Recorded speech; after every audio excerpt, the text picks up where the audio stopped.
Australia's Great Barrier Reef is the jewel of all the oceans. Overfishing, coral bleaching, coastal development, 20 million years signs of natural attrition. The reef is under siege by the world's greatest ecosystems, losing its battle to survive. In the greatest of all environmental battles. In 1962, an unknown, highly toxic creature suddenly appeared on the then pristine Great Barrier Reef. Marine scientist Dr. Robert Endine did the initial research to find it was a native, but few specimens existed. It was found to be a crown of thorns starfish, Acanthasta planki, a coral-eating predator. Several years later, the starfish were in alarming numbers, eating large tracts of coral in their wake. Endine led the first detailed study of this new phenomenon, reporting on the probable cause and a course of action to take. Over 50 years later, these marine monsters now number in the millions, and over 4 separate plague or outbreak periods, the starfish have destroyed more than half of this monumental ecosystem, and the devastation continues. What happened?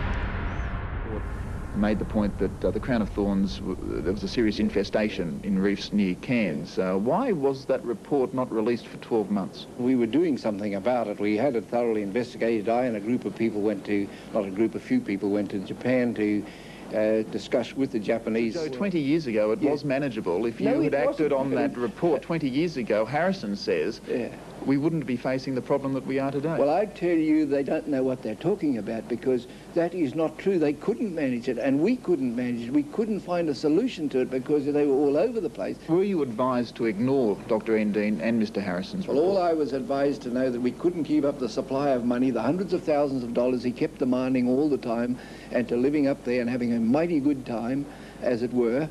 And that was all the last time you'll ever talk to me. You don't play the game, I'll report you. Oh, Sir Joe, we agree. Go on, don't be funny.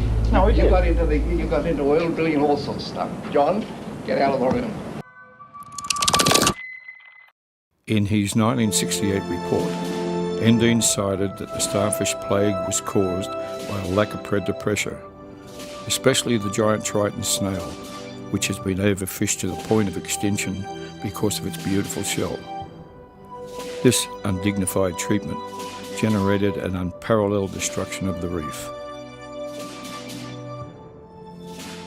As to how to fix the problem, Endine recommended repopulating the reef with tritons while initiating a culling program which would cost $250,000 for the first 2 years. Ignoring the report and Endine's dire warnings of worse to come if no action was taken, the Premier only took advice that suited him, declaring the starfish problem as a natural phenomenon. As the situation on the reef worsened, Endine went public. But against a media assault that lasted decades, the authorities clung to the natural theory in the face of the reef being systematically destroyed by the starfish. Until the last few years, when the authorities suddenly realised the starfish were indeed a major problem on the reef, caused by human activity. But another catastrophe had occurred that would rival the starfish problem. Back-to-back bleaching events that has left less live coral to eat by the out-of-control numbers of starfish, setting up a scenario for the perfect storm.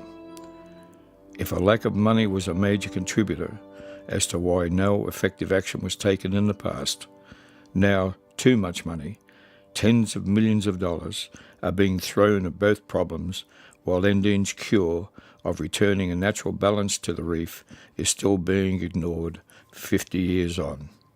Why?